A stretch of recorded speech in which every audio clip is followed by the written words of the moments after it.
My story is not typical as far as a lot of you guys know Jesus. Some of you may not, wherever you're hiding in here. I'd heard of Jesus plenty of times. Grew up Catholic. I'm not bashing if any of you guys are Catholic. But I had never accepted Jesus. I knew of him, but I did not know him personally. When I did accept Jesus, it did alter my life. I was actually in Austin, Texas, and I was smoking the bong.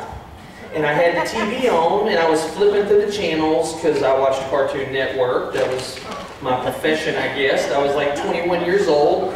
And I came across this really massive black guy on there crying. And I'm like, man, this dude is huge. So I stopped for a minute because obviously, you know, I was like, weightlifting's cool. Let's see what this dude's doing. And he's really crying, and I'm starting to get tore up because, I mean, he is beat down.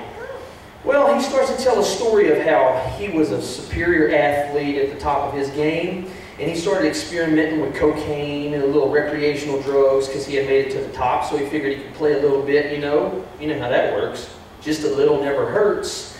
Well, as this guy proceeds, he went from doing cocaine to doing crack to losing everything, all the money, wife, kids, long gone, and he was living under the overpass. Well, at this point, I'm really crying. I'm like, how could you lose millions of dollars, man, just to get high, you know? Well, so he says, will you say a little prayer with me? And I'm thinking, sure. So he proceeds to say the prayer of Jesus going into your heart, and I say the prayer of Jesus Christ, and I receive Jesus Christ watching the TV. Well, I continue to smoke. Everything, you know, change the channel, and I'm not really thinking that this had any impact on me, little did I know. The next morning I wake up and I decide to come back from Austin to Port Neches, and when I'm getting ready to drive down the road, I think, if I wreck right now, I wonder if I'm going to hell. And I'm like, well, I'm thinking about going to hell, you know, that's not cool. So I roll down the window and throw all my weed out, because I had to get rid of it, because I was like, this ain't good. I come back through Houston, get to Beaumont, Rose. The next morning I go into a gym and there's a man standing over by the mirror. Only man in the gym besides myself.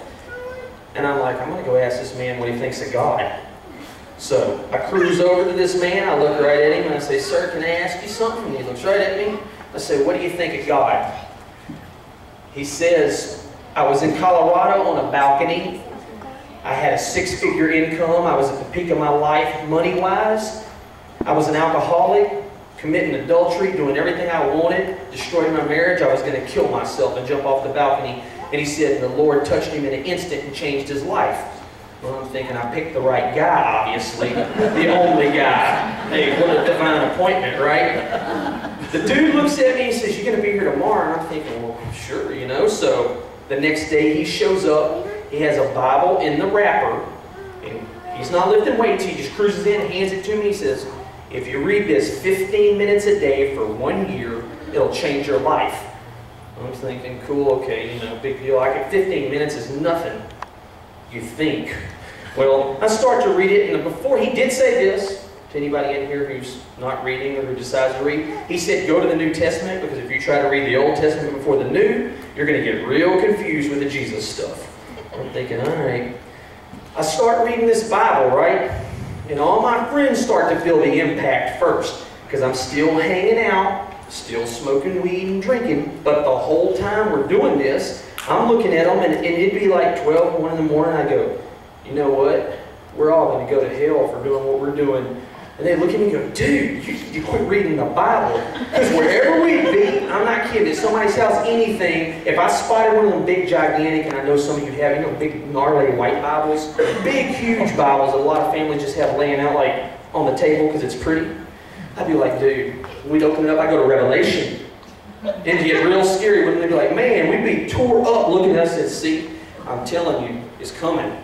Well, shortly after, my friends started to fade out.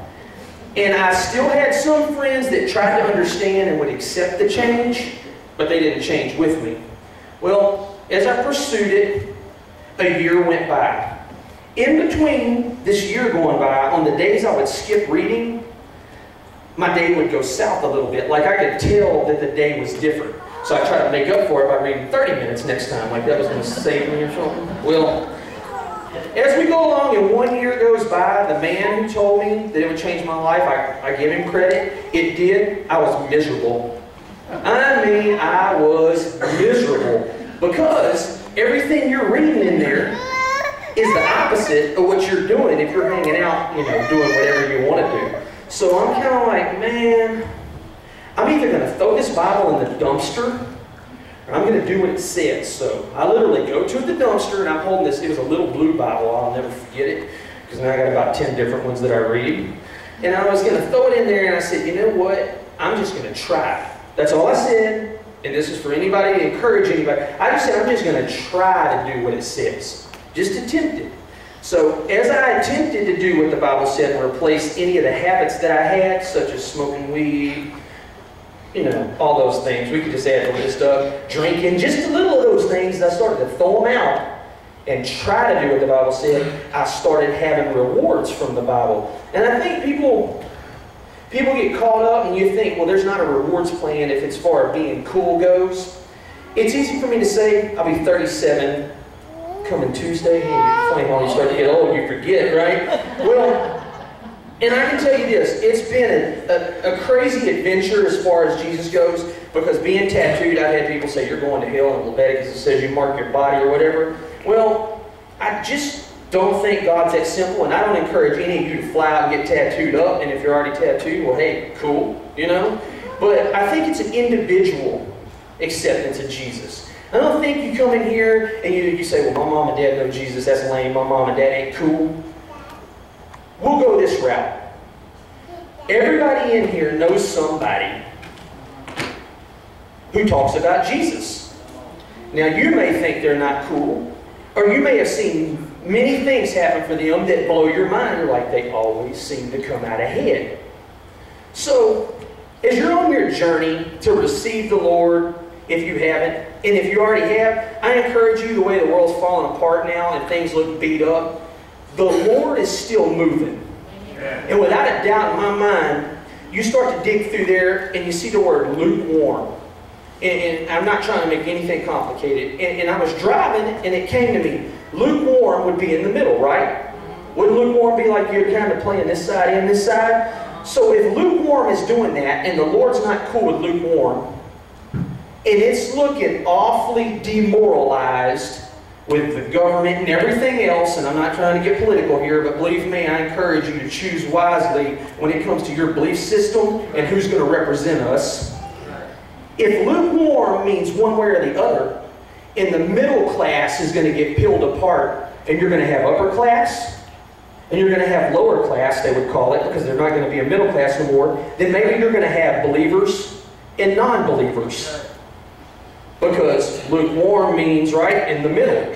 Well, if there's no more middle line, and you say I'm a believer, and you say I read the Bible and that's what I choose, then why are we supporting things that aren't of the biblical nature?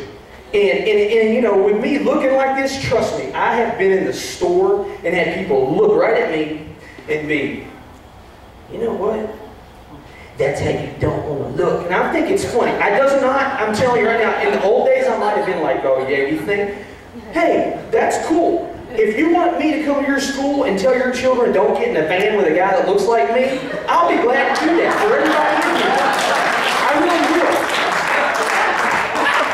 But when it's all said and done, all this Jesus stuff is going to be more important than anything we have going on. And believe me, I have bills in my mailbox just like anybody else in here. And you know, and if some of you have all your bills licked and stuff tucked away, hey, thank you, Jesus. You got to go on. Tell me your secret when we leave here. But what I'm saying is, we're all human, you know, and I think you're going to start to see that people start to come back together, and Jesus will be the bridge, and it won't be a white or black thing. And like you said, these feet, you know, these feet can sink to the bottom of the ocean like our sin. We need something to believe in. That's what people are looking for. People are looking for music. People get stoned so they don't have to feel their feelings.